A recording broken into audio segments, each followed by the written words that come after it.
नमस्कार जी, आप सभी को। मैं आपको कुछ जानकारी दूंगा इस वीडियो में, और जो जानकारी दूंगा वो बहुत ही महत्वपूर्ण होने वाली है आपके लिए, क्योंकि जो भी जानकारी दूंगा वो बहुत से लोगों के लिए शायद बहुत ही कारगर साबित होगी। हो सकता है मैं ये जानकारी देने में आपको 2-3 दिन लेट हो गया हूँ, लेकिन मैं तब तक आपको कोई भी जानकारी नहीं देता जब तक मैं उसको अपने स्तर से पूरी तरीके से वेरीफाई ना कर लूँ कि ये न्यूज़ सही है या फिर नहीं है। उससे पहले मैं कोई भी आपको जानकारी देना पसंद नहीं करता, और न ही मैं कभी आगे दूंगा जब तक मैं उसको वेरीफाई ना कर लूँ कि हाँ ये न्यूज़ बिल्कुल 100% सही है। तो मैंने सब कुछ वेरीफाई किया है, उसके बाद में ही मैं आपके सामने उपस्थित हुआ हूँ।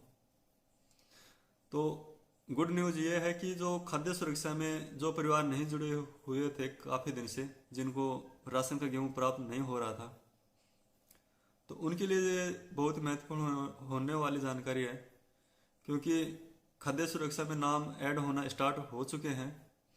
लेकिन अब की बार जो भी नाम स्टार्ट हो रहे हैं वो किसी भी ई मित्र के माध्यम से नहीं हो रहे हैं, ये मैं आपको जानकारी पहले दे देता हूँ। और इसकी जो लास्ट दिनांक है वो है 19 नवंबर, क्योंकि जो भी लेटर आया है, सरकारी आदेश आया है, उसमें साफ साफ ये मेंशन कर रखा है कि 19 तारीख से पहले पहले डिपार्टमेंट को इसकी जानकारी भिजवाएं। तो मैं आपको बता दूं कि इसके लिए आपको आपका जो भी नज़दीकी राशन डीलर है उससे आप संपर्क करना है, क्योंकि उन्हीं से यह जानकारी मांगी है कि भाई जो भी खाद्य सुरक्षा में परिवार नहीं है, फिलहाल सम्मिलित नहीं है, लेकिन वो इसके लायक हैं बिल्कुल, और बहुत पात्र भी हैं वो इसके लिए, तो उनकी आप हमें सूची भिजवाएं। ये सब कुछ डिपार्टमेंट के द्वारा मांगा गया है राशन डीलर से। अब ये डिपेंड करता है उस राशन डीलर पे कि वो आपका नाम देता है या फिर नहीं देता है, क्योंकि उन्हीं से ये जानकारी मांगी है, और वो जिनका भी नाम देंगे लगभग तय है कि उनको गेहूं मिलना स्टार्ट हो जाएगा। तो मैं आपको बता दूं कि इसमें सबसे पहले प्राथमिकता उनको दी जाएगी जिनके पास में श्रमिक कार्ड है। मैं इसलिए बोल रहा हूं क्योंकि मैंने खुद ने ये एक्सपीरियंस किया है कि मैंने 2022 में जब आवेदन हुए थे, फिर बाद में उनके अप्रूव भी हुए हैं और उनको फिलहाल राशन भी मिल रहा है। तो मैंने देखा कि किनको को खाद्य सुरक्षा में शामिल किया गया और किनको खाद्य सुरक्षा में शामिल नहीं किया गया। तो मैंने यही देखा उसमें कि जिसके पास भी श्रमिक कार्ड है उनके सभी के फॉर्म अप्रूव हो चुके थे, और जिनकी नरेगा में 100 हाजिरी हैं उनके भी फार्म अप्रूव हो चुके थे। जिनके परिवार में किसी को भी, एक व्यक्ति को भी अगर यदि पेंशन मिल रही थी, वृद्धावस्था या फिर विधवा पेंशन जो भी मिल रही थी, उसके भी फॉर्म अप्रूव हो चुके थे। जिसके परिवार में अगर यदि कोई एड्स का कोई रोगी था और उसका उपचार चल रहा था और उसके पास में कोई कार्ड था, उसके भी फॉर्म अप्रूव हो चुके थे, और उनको आज राशन भी प्राप्त हो रहा है।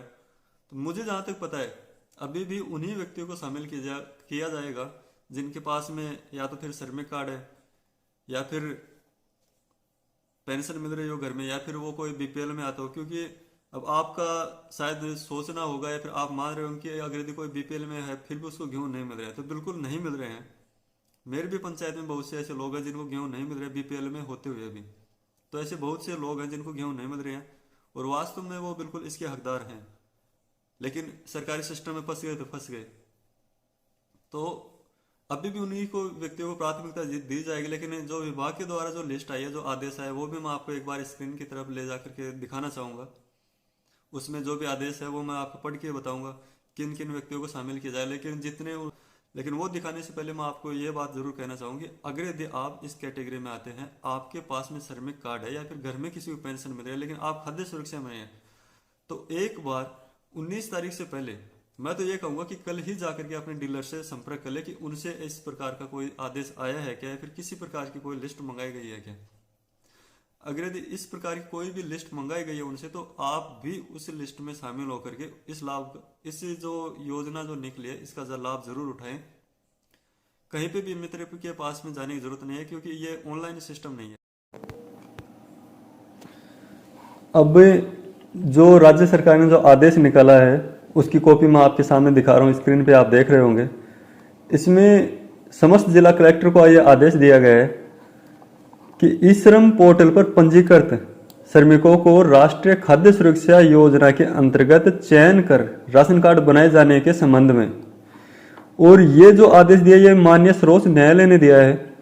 ये एक जो दायर रिट पिटीशन थी उसके अंतर्गत दिया गया। इसमें दे रखा है कि उपरोक्त विषय के अंतर्गत एवं प्रासंगिक आदेश की प्रति संलग्न कर उल्लेख है कि माननीय सर्वोच्च न्यायालय में दायर रिट पिटीशन, ये उसके नंबर है, में जारी आदेश दिनांक 4/10/2004 के क्रम में ई श्रम पोर्टल पर पंजीकृत श्रमिकों में से जिन श्रमिकों के राशन कार्ड नहीं बने हुए हैं उनका आगामी सुनवाई हेतु नियत दिनांक 19/11/2024 से पूर्व राशन कार्ड जारी किए जाने हैं तथा जिन्हें राशन कार्ड जारी हो चुके हैं उनका राष्ट्रीय खाद्य सुरक्षा अधिनियम 2013 के प्रावधानों के तहत पात्र होने पर राज्य सरकार द्वारा जारी अधिसूचना दिनांक 27/9/2018 की समावेश सूची के क्रम संख्या 9 श्रम विभाग में पंजीकृत निर्माण श्रमिक। अब ये मैं आपको बता दूं कि ये जो बात हो रही है श्रम विभाग में पंजीकृत निर्माण श्रमिक, यहाँ पे श्रमिक कार्ड की बात हो रही है जिसको आप मजदूर डायरी बोलते हैं,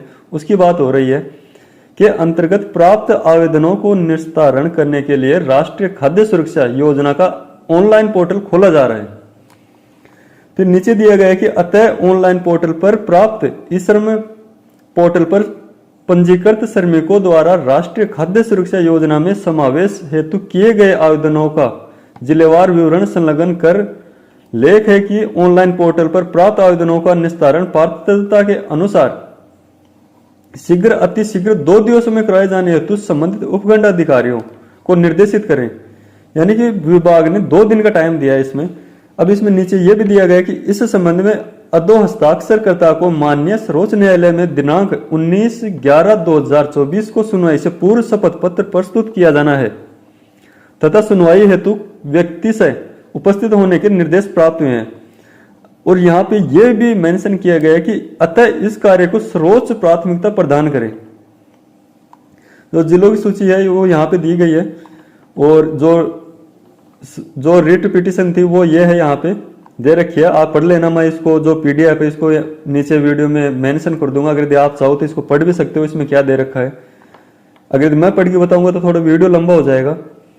अब इसमें जो समावेश भाई किन किन श्रेणियों को समावेश किया जाएगा उसमें दे रखा है यहाँ पे कि यहाँ इधर तो शहरी दे रखा है, इधर ग्रामीण दे रखा है कि इन इन व्यक्तियों को शामिल किया जाएगा। एक तो जो अंत्योदय में है उनको शामिल किया जाएगा, जो बीपीएल में है उनको भी शामिल किया जाएगा, जो स्टेट बीपीएल है उनको भी शामिल किया जाएगा और जो अन्नपूर्णा योजना के लाभार्थी उनको भी इसमें शामिल किया जाएगा। फिर इसमें बात हो रही है तो जो वृद्धजन सम्मान योजना है जिनको पेंशन मिलती है वृद्धावस्था, उनको भी इसमें शामिल किया जाएगा। जो इंदिरा गांधी राष्ट्रीय वृद्धावस्था पेंशन योजना है उसका जिसको भी लाभ मिल रहा है उसको भी मिलेगा इसका लाभ। मुख्यमंत्री एकल नारी है उसको भी इसका लाभ मिलेगा। और जो इंदिरा गांधी राष्ट्रीय विधवा पेंशन योजना है जिसको भी ये लाभ मिल रहा है इस योजना का, वो भी खाद्य सुरक्षा में पात्र होंगे। और जो मुख्यमंत्री विशेष योग्य जन पेंशन योजना है इसका लाभ जिनको ये जो भी यहाँ पे कैटेगरी दे रखी है उनको खाद्य सुरक्षा में शामिल किया जाएगा। अगर आप भी, लेकिन मैं खुद के एक्सपीरियंस से कह रहा हूँ कि यहाँ पे जो सीमांत कृषक है, जो लघु किसान है ना, मुझे नहीं लगता कि इनको इस कैटेगरी में शामिल किया जाए, क्योंकि पिछली बार भी इन्होंने आवेदन तो ले लिया था लेकिन बाद में इनको लाभ बिल्कुल भी नहीं मिला, आज तक नहीं मिला। और आज भी उनके जो फॉर्म है वो बिल्कुल पेंडिंग पड़े हुए हैं। हो सकता है भविष्य में अब जब चेक होंगे वापस से तो हो सकता है इनको भी लाभ मिल सके, लेकिन मैं अभी तक श्योर नहीं हूँ इस चीज के बारे में। इन्होंने दिया तो है इसमें, तो मैं अगर पूरा लेटर पढ़ के बताऊं तो हो सकता है वीडियो बहुत लंबा हो जाए, तो मैं इसको नीचे पिन कर दूंगा। तो आप ये वीडियो ये जो पीडीएफ है इसको आप डाउनलोड करके देख लीजिएगा और पढ़ लीजिएगा कि इसमें क्या क्या दे रखा है और क्या क्या नहीं दे रखा है। इसमें जो नीचे निष्कासन की भी सूची दी गई है कि किन किन व्यक्तियों को निष्कासन भी किया जाएगा, खाद्य सुरक्षा से बाहर किया जाएगा। जो भी इस कैटेगरी में आते हैं उनको इस जो खाद्य सुरक्षा जो योजना है इससे बाहर किया जाएगा। तो ये भी आप पढ़ लीजिएगा। अगर यदि आप इस कैटेगरी में आ रहे हैं तो एक बार सचेत जरूर हो जाएं। तो मैं इतना ही बोल करके अपनी वाणी को विराम दूंगा। अगर यदि आपको वीडियो अच्छा लगा है, मैंने जो आपको जानकारी दी है वो आपको अच्छी लगे तो आप वीडियो को लाइक करना, शेयर करना। और अगर यदि अच्छा लगे, अगर यदि आपको कोई डाउट हो तो आप कमेंट्स के माध्यम से भी मेरे को पूछ सकते हो। अगर यदि आपने इस YouTube चैनल को सब्सक्राइब अभी तक भी नहीं किया है तो एक बार सब्सक्राइब जरूर कर ले, जिससे भविष्य में आने वाली कोई भी जानकारी हो वो आप तक सबसे पहले पहुंच सके।